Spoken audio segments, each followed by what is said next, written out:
من ساعة ما رحت العيادة عند الدكتور وأنا بصراحة محرجة جدا، مش عارفة أعمل إيه. اللي لحت عليا جارتي لما لقيتني تعبانة ومتعورة كمان. ده دكتور أمراض نسا. عندنا هنا بقى مفيش رجالة بيحبوا يخلوا ستاتهم يروحوا يكشفوا عند الدكاترة. دي رجالة لازم يروحوا لدكتورة ست. بس الدكتور ده بقى اتشهر مرة واحدة، وخصوصا يعني إن هو من الحتة، هو وورده كان شاطر، فتح عيادة. بدأ الستات تروح له شوية بشوية، وبدأت الرجالة تخلي مراتاتها أو توافق إن مراتاتها تروح تكشفه، خصوصا إن هو الوحيد في الحتة أمراض نساء. وفعلا رحت مع جارتي بعد طبعا ما جوزي وافق بعد عذاب، ورحت واستنيت دوري أنا وجارتي. بقولكوش أنا كنت مكسوفة قد إيه. قالت لي يا ستي هيسمع منك الشكوى اللي عندك وهيديكي العلاج كلمتين يعني، بعدين ده دكتور شاطر. وفعلا قاعدة وأنا منتظرة وشايفة ستات كتير قاعدة، وجيت دور عليا ودخلت. دكتور مش كبير في السن، يعني في أول ال40 أواخر ال30.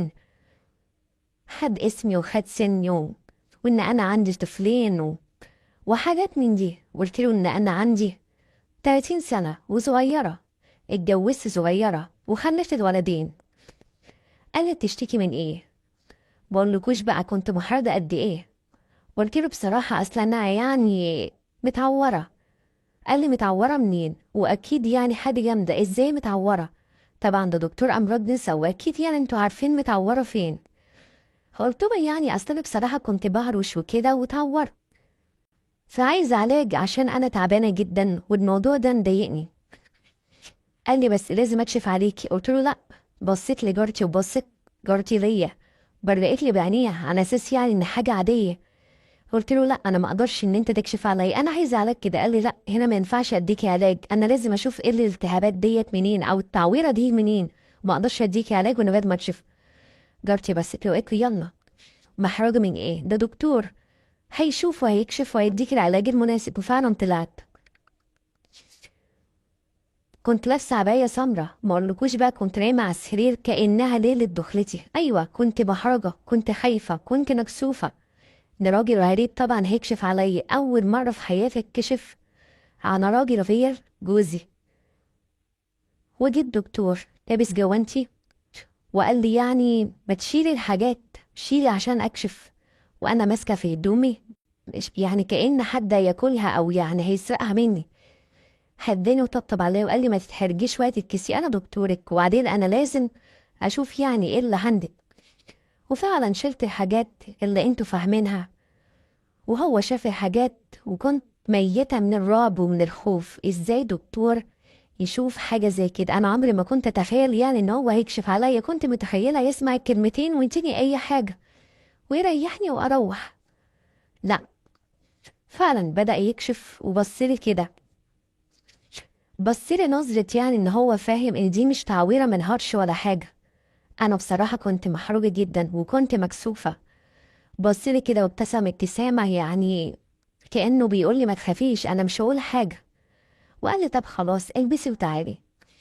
وكتبني على علاج وقال لي العلاج ده تمشي عليه لمدة 10 أيام، بس في خلال ال10 أيام دول ما تخليش جوزك يجي جنبك أبدا، لأن انتي عندك يعني التهابات شديدة شوية، وتعالي لي. وفعلا رحت للدكتور، رحت البيت وحكيت لجوزي على اللي حصل وإن هو ما يقربليش والكلام ده. وبعدين فعلا بدأت أرتاح وجي ال10 أيام. واتصلت بجارتي وقلت لها ايه رأيك مش هتيجي معايا بقى عشان الاستشارة بتاعتي؟ قالت لي لا انا مش قادرة، العيال كمان تعبانين عندي وانا مش هقدر اروح معاكي، انتي خلاص عرفتي المكان وخلاص بقى خليكي جريئة وروحي، فمش اي حاجة فيها يعني. وفعلا رحت واستنيت دوري زي المرة اللي فاتت ودخلت. والدكتور قال لي ها عاملة ايه؟ قلت له الحمد لله احسن بس لسه في شوية. قال لي طب يلا عشان اكشف عليكي. كنت محرجة بس يمكن المرة دي اقل شوية. وطلعت فعلا على سرير الكشف ولقيت الممرضة واقفة جنب الدكتور لبست جوانتي كالعادة. وقال لي لا احنا بقينا احسن. وبعدين بص كده للممرضة وخلاها تخرج وانتهز فرصة بقى ان انا لوحدي. وقال لي على فكرة انا عارف اللي عندك ده كان من ايه، بس انا انصحك ما تعمليش كده تاني. قلت له اعمل ايه؟ قال لي يعني مش انتي متجوزة؟ عايزة اقول لكم بقى، نقطع القصة ونشوف انا اتجوزت ازاي. احنا من اسرة في الفلاحين. ابويا جوزني لتاجر على قد حاله يعني، ورحت معاه القاهرة وقعدت في حتة شعبية، ما اعرفش اي حاجة عن الرجالة ولا اي حاجة عن العلاقة الزوجية بين الراجل والست. ومن هنا بقى سكنت في بيت وتعرفت على جارتنا اللي عرفتني كل حاجة.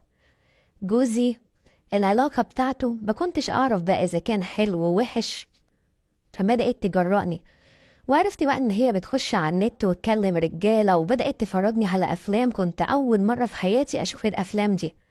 بقيت ببرق بعينيا، بشوف أحجام وحاجات كتيرة ويعني اللي بيطول واللي مش عارفة إيه. قلت لها الله، هي كل الرجالة بيبقى الموضوع عندها طويل كده يعني، أو يعني بيطول في الموضوع، ولا يعني دقيقتين وبيقوموا؟ جارتي فهمت، انا ما كنتش حباها تفهم، بس هي ضحكت كده وقالت لي يعني انت شكلك جوزك كده يعني؟ قلت لها بصراحه وعرفت مني كل حاجه. من هنا عرفت بقى انواع الرجاله اللي كلمتين وشكرا بعد دقيقتين ويقوم، اللي مش عارفه قد ايه ولا قد ايه، وحاجات من دي كتير، وبدات افهم واعرف كل حاجه. وعرفت قد ايه ان انا عايشه مع جوزي وانا في حاجات كتيره ناقصاني واحساس كتير ناقصني. وعرفت ان هو ده اللي ناقصني، ان جوزي ما بيدينيش حقي كامل، كلمتين وشكرا مع السلامة. ومن هنا بقى شفت فيلم وعرفت الستات بتعمل ايه مع نفسها لما يعني بتحب تريح نفسها. شفت واحدة ماسكة حاجات كده ويعني بتبسط نفسها، فمن هنا جه في بالي ان انا اعمل حاجة زي كده. بدأت اتعامل مع نفسي كل لما جوزي، او يعني على طول لما جوزي يعمل موضوع اللي يعني هو دقيقتين وخلاص ويديه ظهره وينام، بدأت وهو في الشغل انا بقى يعني أكمل الحرمان اللي عندي. ومن هنا تعبت واتعورت. وهنا طبعا الدكتور جه دوره لما عرف الموضوع ده، وقال لي بلاش تعملي الحاجات دي. الدكتور أمراض نسا، هو مش عبيط إن ده مثلا مهارش أو حاجة، هو عارف أنا عملت إيه، لأن الاحتكاك كان جامد جدا. ومن هنا حكيت له وقلت له يعني بصراحة يعني، قال لي مش عايز اسمع تفاصيل، بس أنا عارف إن أنتي متجوزة وشكلك كده يعني مش مستمتعة أو ما بتاخديش حقك. قلت له بصراحة ونفسي جوزي يتعالج، ونفسي أعيش زي أي ست بتتمتع مع جوزها وبتعيش مع جوزها. وقال لي خلاص، ربنا يسهل كده ونشوف لك دكتور وجوزك يروح له وتعالي تاني. قلت له هاجي تاني؟ قال لي آخر بصة بعد أسبوع بالظبط، عشان لسه في شوية هديكي نوع تاني يكون برضو كويس. وهداني فعلا وروحت، بقيت أمشي على التعليمات والدهان زي ما الدكتور بيقول. بس ما اقولكوش بقى من اخر كشف وانا مش على بعضي. يمكن الدكتور حس بلمسات، او يعني لما بيجي يكشف عليا ايه اللي كان بيحصل لي، وشفت حاجات. ما هو دكتور برضه، دكتور وبيحس زينا. ورحت حكيت لجارتي، قلت لها الدكتور ده مش قادر يخرج من دماغي. وعلى فكرة بقى وقت الكشف انا شفت حاجات وقفت كتير يعني جامدة قوي عنده. ضحكت كده وقالت لي يا بت انت قصدك ايه؟ قلت لها مش عارفه، انا مش قادره اشيله من دماغي. فت على جارتي، طبعا ما احنا بنتفرج على مع بعض على الافلام، وبقينا مع بعض على كل حاجه. حتى لما جوزي كان بيقربي كنت بتخيل الدكتور هو جوزي مش جوزي. ورحت له تاني العياده، بس المره دي رحت له كاني عروسه، كاني فعلا متوضبه على سنجة 10. واستنيت دوري للمره التالتة، بس المرة دي كنت مستنية الكشف وأنا يعني مستعجلة، وانتوا فاهمين بقى، ما بشيلوش من دماغي. وقال لي عاملة ايه؟ والحمد لله وكويسة، وبطلعي عشان أشوف الموضوع خلاص ولا لسه. وجه ولبس الجوانتي بتاعه، بصيت له كده يعني بس ان انا عايزه اكلمه عشان يخرج الممرضه، وفعلا قال لها كده روحي شوفي اللي وراكي بره عبال ما اخلص الكشف. بدأ يكشف عليا، بس المره دي حس من لمساته ان انا مش على بعضي.